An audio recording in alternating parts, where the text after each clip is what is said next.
जहां एक तरफ दुनिया में तेल और गैस के दाम अब आसमान छू रहे हैं, तो वहीं देश में इसके दाम अभी भी स्थिर बने हुए हैं। लेकिन कुछ देश विरोधी तत्व अब गैस सिलेंडर के साथ साथ तेल की भी कालाबाजारी में जुटे हुए हैं, जिसे लेकर सीएम योगी पहले ही आगाह कर चुके हैं।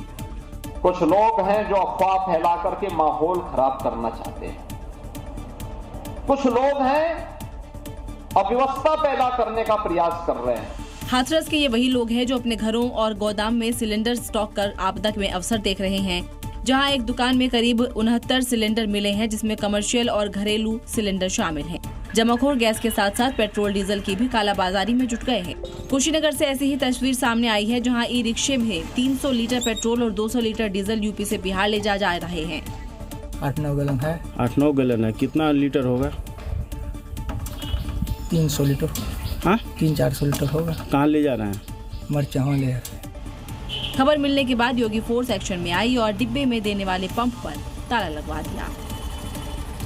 तो मिडिल ईस्ट में छड़ी इस जंग के बीच भारत में जमाखोरों और कालाबाजारी करने वाले लगातार एक्टिव हो गए हैं। मध्य प्रदेश के भोपाल में ऐसे ही कालाबाजारी करने वाले रहमान के खिलाफ कार्रवाई कर दी गई है। इस भोपाल में अलग अलग जगहों से 68 गैस सिलेंडर को भी जब्त कर लिया गया।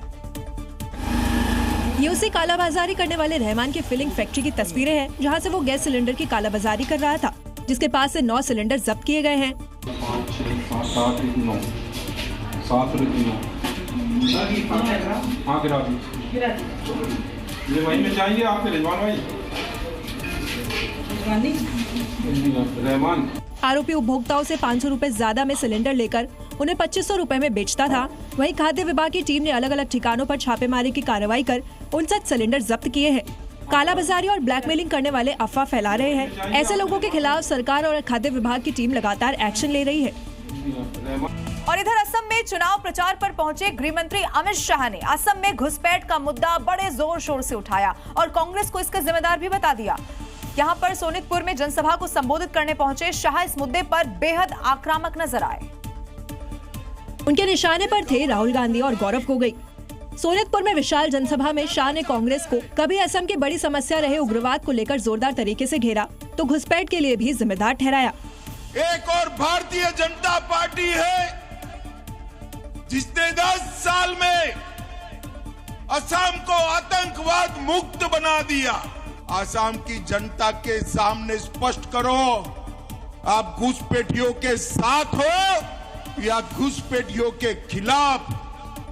दो काम एक साथ नहीं हो सकता। सीएम हेमंत बिस्व शर्मा पिछले कई सालों से घुसपैठियों के खिलाफ मोर्चा खोल ही रखे थे और अब तो ये मौजूदा चुनाव का सबसे बड़ा मुद्दा भी है, जिस पर शाह ने फिर से मोहर लगाई है। उत्तर प्रदेश की बात करते हैं, जहां अवैध निर्माण के खिलाफ बड़ी कार्रवाई लगातार जारी है। वाराणसी, कानपुर और संभल में प्रशासन ने एक साथ बुलडोजर चला दिया है। कई दुकानों और इमारतों को यहां पर गिरा दिया गया है। बुलडोजर के प्रहार से कहीं विकास के लिए तो कहीं अवैध कब्जे पर यह प्रहार होता हुआ नजर आया। दाल मंडी का चौड़ीकरण हो या कई सालों से चल रही अवैध दुकानें या फिर मस्जिद मदरसा, बुलडोजर तो गरजना ही। करीब 1 महीने बाद पीडब्ल्यूडी का एक्शन फिर हुआ। आज 18 मकानों और दुकानों पर कार्रवाई की गई। इससे पहले दाल मंडी में 60 से ज्यादा मकानों को जमींदोज किया जा चुका है। दाल मंडी में बुलडोजर एक्शन के दौरान भारी फोर्स मौजूद रही और ड्रोन से भी निगरानी की गई। उधर कानपुर में भी कार्डियोलॉजी अस्पताल के बाहर बनी अवैध दुकानों को बुलडोजर से धराशायी कर दिया गया।